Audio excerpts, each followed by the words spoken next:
خواب میں سیب دیکھنے کی تعبیر۔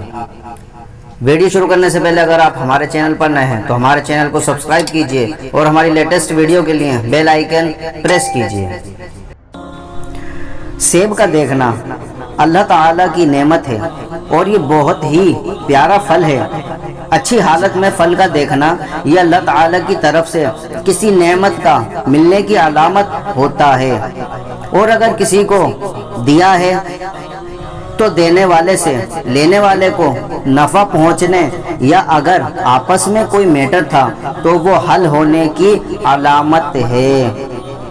سیب کا دیکھنا کھانا جبکہ میٹھا ہو اور صحیح درست حالت پر ہو، تعبیر کے اعتبار سے اللہ تعالیٰ کی طرف سے کوئی نعمت اور اچھی خبر ملنے کی علامت ہوا کرتا ہے، اور یہ بہت ہی پیارا خواب ہے۔ پیارے اسلامی بھائیوں، جب بھی کوئی اچھا خواب دیکھیں تو اللہ تعالیٰ کا شکر ادا کریں، کیونکہ اللہ تعالیٰ کی نعمتوں کا شکر کرنے سے نعمتوں میں اضافہ ہوتا ہے۔ اگر آپ کو ہماری ویڈیو اچھی لگے تو لائک اور شیئر کرنا نہ بھولیں۔